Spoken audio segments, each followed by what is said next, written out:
नमस्कार. मी साक्षी कोकणी स्वाहा या यूट्यूब चॅनलवर तुमचं स्वागत करत आहे. आज आपण बघणार आहोत उन्हाळा रेसिपी म्हणून बटाट्याचे वेफर्स. खरं तर मला खूप उशीर झाला, काय करणार, मुलाची 10वीची एक्झाम आहे, त्यामुळे व्हिडिओ टाकणं जरा टाळतीच आहे. त्याचा अभ्यास तो एडिटिंग करतो ना. 10वीच्या बोर्डाच्या परीक्षेला जास्त प्राधान्य द्यायचं आणि त्याच्यामागे कटकट करून पण चालत नाही, नाही तर एडिटर नाराज होईल. म्हणून मी म्हटलं ठीक आहे, सुरुवात तर करू. मग 1-2 किलो बटाटे आणलेत. वेफर्सचे असे मोठे मोठे बटाटे आणलेत, पांढऱ्या सालीचे. बघा असे बघून घ्यायचे. त्याला म्हटलं आधी 2 किलो नेऊन बघते, त्याची करते, मग परत येते. आता हे आधी आपण पाण्यात भिजायला घालू आणि ह्याला चांगलं धुवून मग साला काढू.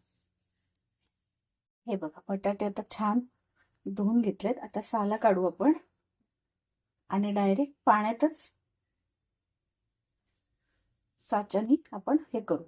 किंवा विळीवर पण छान होतात. 1 वर्ष मी विळीवर पण केले होते.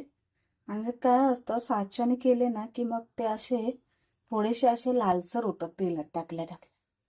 विळीवर केले ना की ते थोडेसे असे जाडसर होतात आणि तळताना ते तसेच पांढरे राहतात.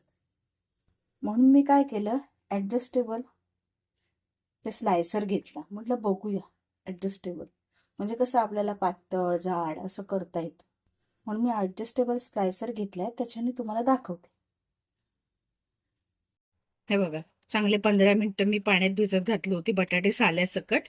आता ह्याच्या साला काढून आपण फक्त, हे बघा किती मस्त बटाटे आहेत, पांढरे शुभ्र. साला काढायच्या आणि हे बटाटे आपण या पाण्यात टाकायचे.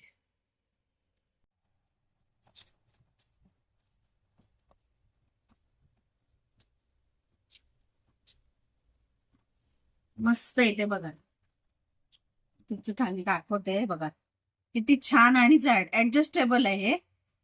फक्त थोडस हे करायचं आणि असे जाड केले ना तर ते वळायला जरा 2 दिवस लागतात, पण टाकले तेलात की लाल होत नाही.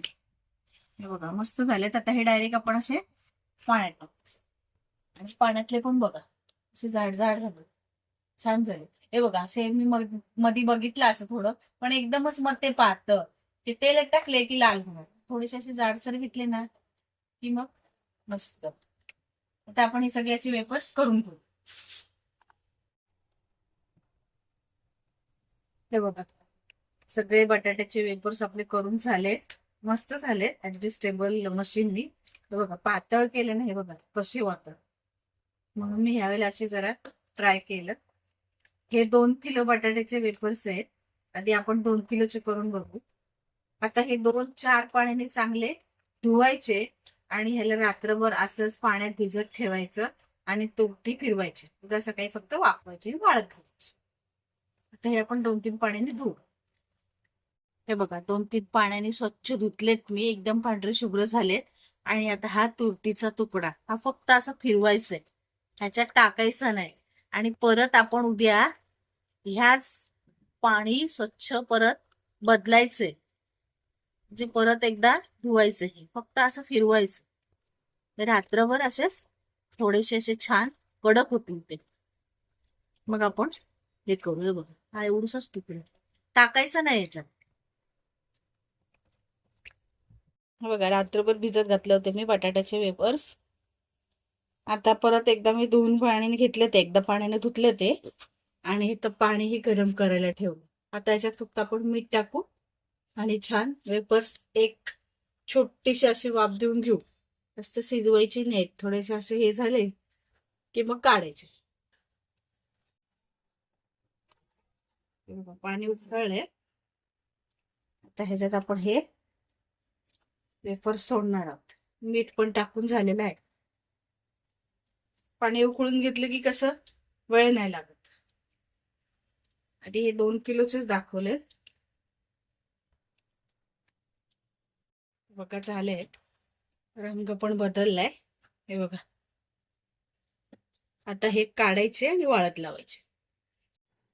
बघा मी असे मस्त पत्र्यावर ह्याच्यावर टाकले, टेबलावर टाकले, टेबलावर वाळायला घातले. तर माझ्याकडे खाट नाहीये, घ्यायची आहे खाट मला. आता हे मस्त वाळतील.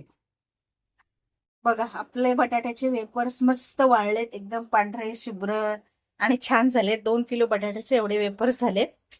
आता आपण तळून बघूया. ती मस्त झाले खरंच, आहेत ना एकदम पांढरे शुभ्र. मला जर माझ्या रेसिपी आवडत असतील तर नक्कीच लाईक शेअर सबस्क्राईब करा.